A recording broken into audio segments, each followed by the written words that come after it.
نیند کی حالت میں ہمارے جسم کے ساتھ کیا ہوتا ہے؟ نیند کو عارضی موت بھی کہا جاتا ہے۔ ہم میں سے بہت سے افراد نیند میں باتیں کرتے ہیں اور چلتے پھرتے ہیں، لیکن جب وہ جاگتے ہیں تو انہیں ہرگز یاد بھی نہیں رہتا کہ انہوں نے نیند کے دوران کیا کیا۔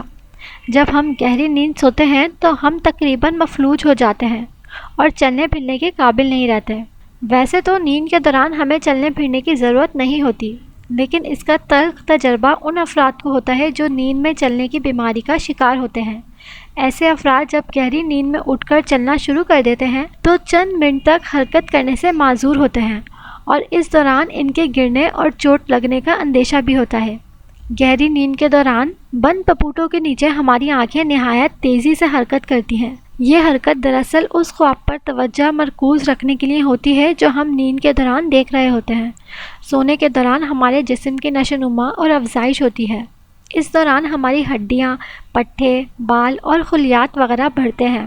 ماہرین کے مطابق سوتے ہوئے ڈھیلے ڈھالے کپڑے پہننے چاہیے تاکہ جسم کو بڑھنے اور نشو و نما پانے میں کوئی وقت نہ ہو۔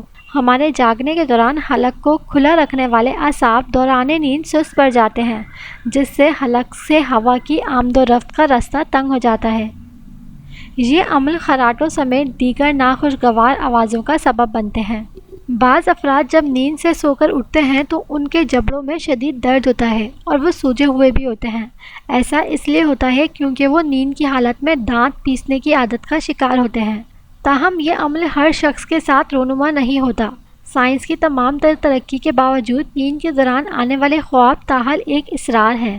تاہم ماہرین اس کی ایک سادہ سی تجویز پیش کرتے ہیں کہ نیند کی حالت میں جب ہمارا دماغ پرسکون ہوتا ہے تب وہ اپنی تخلیقی صلاحیتوں کو استعمال کرتا ہے۔ ہمارا دماغ ہمارے اندر موجود مختلف معلومات، ماضی کی یادیں، حال میں گزرے ہوئے واقعات، مستقبل کے خوف اور لاشعور میں بیٹھی ہوئی باتیں، ان سب کو ملا کر ایک نئی کہانی تخلیق دے ڈالتا ہے جو خواب کی صورت میں ہمیں نظر آتی ہیں۔ بعض افراد نیند کے دوران محسوس کرتے ہیں کہ انہوں نے ایک زوردار دھماکے جیسی آواز سنی ہے۔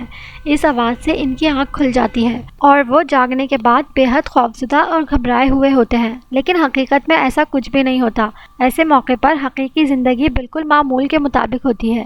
یہ ایک قسم کا پروسیس ہے جو جسمانی طور پر تو نقصان نہیں پہنچاتا، البتہ نفسیاتی اور دماغی طور پر بہت سی الجھنوں میں مبتلا کر سکتا ہے۔ نیو یارک کی ایک یونیورسٹی میں کی جانے والی ایک تحقیق کے مطابق جب ہم سوتے ہیں تو اس دوران ہمارا دماغ دن بھر میں جمع کی گئی معلومات کا جائزہ لیتا ہے۔ دماغ ان معلومات میں سے بے مقصد معلومات کو ضائع کر دیتا ہے۔ اس طرح دراصل دماغ اپنے آپ کو چارج کرتا ہے تاکہ اگلے دن تازہ دم ہو کر آپ اندر کی تخلیقی صلاحیتوں کو بیدار کر سکیں۔